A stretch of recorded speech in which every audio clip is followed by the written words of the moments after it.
Hello mes amis, j'espère que vous allez très bien. De mon côté, je me porte à merveille. Alors, pour ceux qui ne me connaissent pas, je suis Benza, votre conseillère sur l'immigration.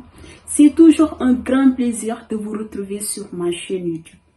Aujourd'hui, nous allons voir un sujet qui va être très important pour assurer votre acceptation au niveau des universités. C'est le thème « Comment réussir son entretien pédagogique ». Avant d'entrer dans le vif du sujet, mes amis, j'aimerais que vous cliquiez sur le bouton s'abonner et sur la cloche de notification afin de ne pas manquer mes prochaines vidéos. Ça me donne aussi plus de force et de motivation pour vous faire d'autres vidéos.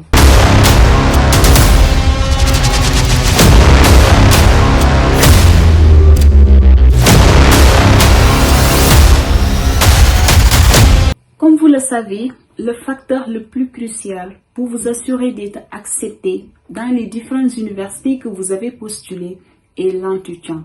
Si vous faites un excellent travail lors de l'entretien, vous aurez de fortes chances d'obtenir une réponse positive. Du coup, je vous conseille de bien préparer votre entretien pédagogique et de maîtriser votre dossier. Même si vous avez confié votre dossier à une agence, mes amis, je vous conseille de renseigner sur votre dossier. C'est très important. Connaître les différentes universités que vous avez postulées et leur ville, votre projet d'études, votre projet professionnel, etc. Si vous ne demandez pas des renseignements, vous êtes complètement foutu et vous vous retrouvez que des refus et je ne vous souhaite pas. Donc, je vous conseille de bien vous renseigner sur votre dossier et de préparer votre entretien. Cela vous permettra d'assurer des réponses positives. Et vous allez venir en France. Nous allons fêter ensemble. Maintenant, nous allons voir les 10 questions inévitables de l'entretien Campus France. Avant de répondre à ces différentes questions, il est très important de connaître comment se présenter le jour du rendez-vous. Premièrement, il faut s'assurer d'emporter toutes les pièces nécessaires, votre convocation et les documents originaux, c'est-à-dire vos bulletins de notes, vos attestations de réussite, vos diplômes, bref, tous les documents que vous avez insérés sur votre compte Campus France. Donc, je vous conseille, mes amis, de les préparer à la veille de votre entretien pour ne pas oublier un document à la maison. Ensuite, l'accoutrement. Il faut s'habiller comme pour un entretien d'embauche, car votre habillement, ça compte. Je m'adresse surtout les étudiantes. Évitez de porter les tenues décontractées ou maquillage extravagant. Soyez sobre, simple et discrète. Et enfin, il faut arriver à l'heure. Il est nécessaire même de venir 30 minutes en avance. Alors, nous allons commencer sur la fameuse question « Présentez-vous ou parlez-nous de vous ?» Pour cette question, vous pouvez juste donner votre nom, votre prénom, votre âge, votre dernier diplôme, votre projet d'études. Si vous avez effectué aussi un stage, vous pouvez le mentionner. Je vais me présenter. Bonjour, je suis Benza Sekloka, j'ai 18 ans, titulaire d'un baccalauréat scientifique. Actuellement, étudiante en licence en marketing digital. J'ai pu effectuer un stage de 3 mois à l'agence web OSB. Durant ce stage, mes missions étaient animer les réseaux sociaux, créer des supports de communication, mettre à jour le site, ainsi que prendre des photos et retouches du manche. Point. Ensuite, la deuxième question, on peut te demander pourquoi la France et non aux États-Unis, Canada, Suisse, Angleterre, etc. Ici, on veut juste connaître tes motivations. Qu'est-ce qui t'a motivé pour aller étudier en France? Donc, tu vas parler sur les opportunités que tu auras en France qui te permettra d'atteindre tes objectifs. Tu peux parler sur l'excellente qualité de l'enseignement, Tu peux parler sur le coût de la formation qui est moins cher par rapport aux autres pays. Tu peux parler sur la possibilité de cumuler les études et le travail, mais en respectant les heures. Par exemple, on te dit 20 heures. Tu dois respecter les 20 heures. Sinon, à la fin de l'année, tu auras sérieux problème à la préfecture. Car ils vont te donner OQTF. C'est obligation de quitter le territoire français. Si tu as ce truc, tu n'auras plus la possibilité de bénéficier sur les aides ni travail. Donc, raison pour laquelle il veut mettre en place une nouvelle loi. Par exemple, pour les étudiants qui sont en Afrique, avant de venir étudier en France, ils vont déposer une somme de 7 000 euros. Cette somme, tu le déposes à l'ambassade. Une fois que tu viens en France, si tu respectes les lois et tu respectes tes études, par exemple, tu as fait ta licence jusqu'en master, tu as obtenu ton diplôme d'ingénieur, ils vont te rembourser tes 7 000 euros. Troisièmement, on peut vous demander votre projet d'études. Le projet d'études, ce n'est rien d'autre que le parcours que vous allez suivre en France. La formation que vous allez faire en France. Par exemple, vous allez choisir informatique en licence 1. Donc, vous allez choisir la licence 1 à la licence 3 informatique. Après votre licence 3, qu'est-ce que vous allez spécialiser? Par exemple, si vous êtes spécialisé réseau ou télécommunication, ou par exemple, vous allez spécialiser sur intelligence artificielle. C'est ça le projet d'étude, le parcours que vous allez faire en France. Quatrièmement, on peut vous demander votre projet professionnel. Votre projet professionnel, dépend sur votre projet d'études. C'est-à-dire, après vos études, qu'est-ce que vous envisagez de faire ou devenir? Par exemple, toi, tu es étudiante en informatique. Après ton diplôme d'ingénieur en informatique, tu veux devenir quoi? Ingénieur en logiciel, ingénieur en réseau ou ingénieur en télécommunication. C'est ça votre projet professionnel. Qu'est-ce que tu envisages devenir demain? Alors, cinquième question, on peut vous poser sur quelles sont les matières que vous aurez étudiées en France. Par exemple, si tu parles droit, il peut te poser des questions sur c'est quoi droit des affaires, droit public, droit administratif, droit du travail. Donc, je vous conseille de maîtriser au moins votre domaine, la définition de votre domaine. Comme par exemple, toi qui fais marketing, tu dois connaître les clients potentiels, les leads, l'expérience utilisateur, interface utilisateur, ces genres de trucs. Et sur le référencement, tu dois connaître. Toi, étudiant en informatique, tu dois connaître les définitions, comme par exemple si tu fais réseau, les DHP et informatique, DC, HP, ces genres de trucs. Ça fait longtemps. Donc, je vous conseille de maîtriser votre domaine.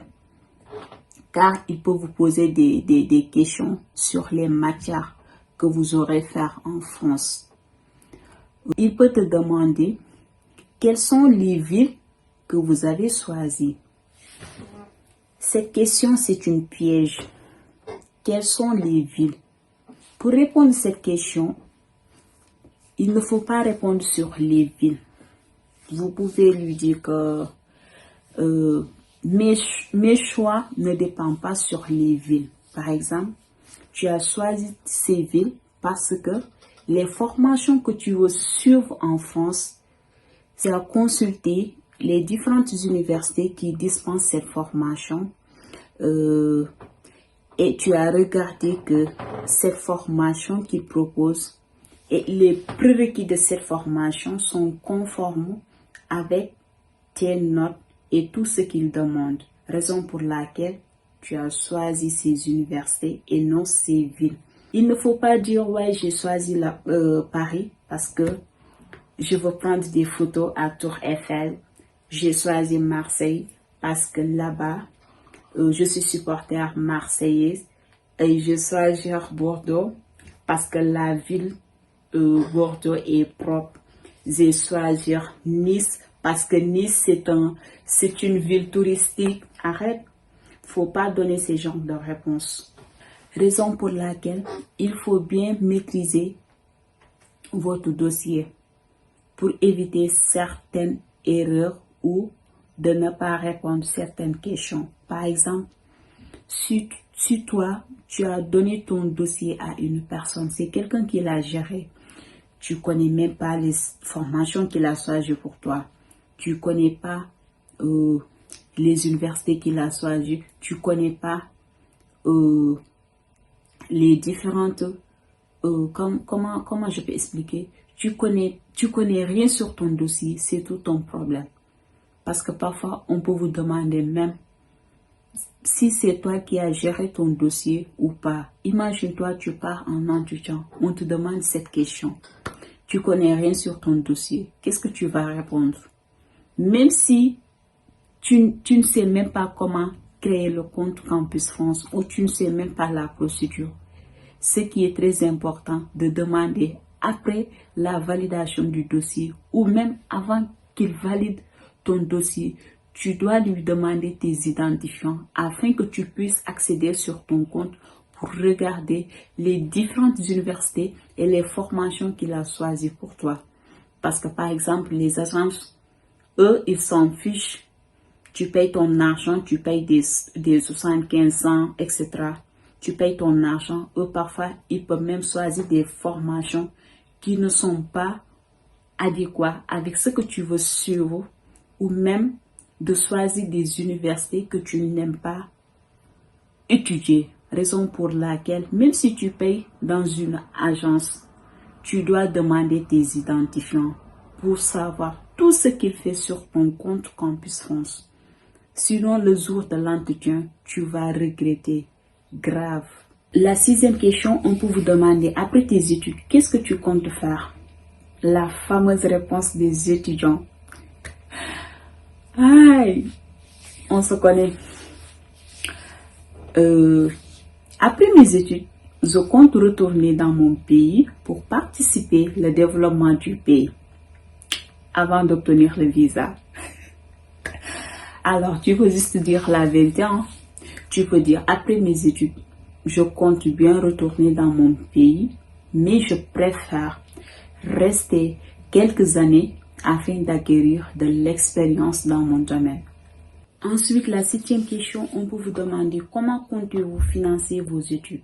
Par exemple, si tu as un membre de famille qui est en Europe, aux États-Unis ou au Canada, qui va gérer tes études, tes financements du mois, tu vas dire que, par exemple, j'ai une soeur ou un frère qui vit en Europe. C'est lui qui va gérer toutes mes dépenses.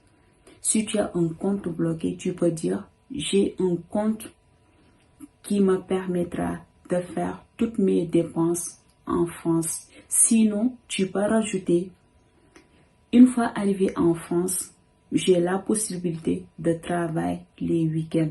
Je peux cumuler les études et le job étudiant. La 8e question, on peut vous demander une question. Pourquoi vous avez eu de mauvaises notes sur telle matière? Peut-être durant cette période, vous étiez malade ou bien vous avez perdu un être cher, vous avez un souci, etc. C'est à vous de justifier le pourquoi. Et enfin, notre dernière question.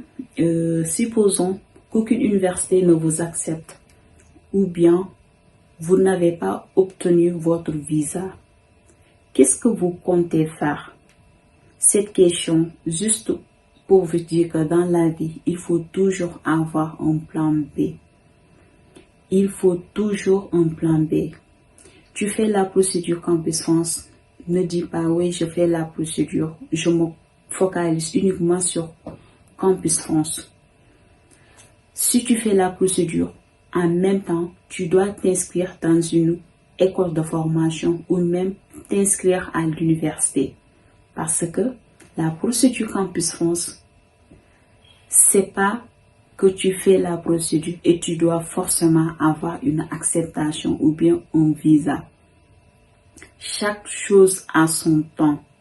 Peut-être c'est pas cette année que Dieu t'a appelé pour venir en France, ou bien c'est pas cette année que tu dois réaliser ton projet.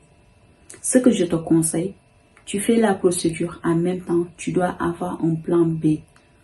Inscrire dans une formation ou bien faire autre chose.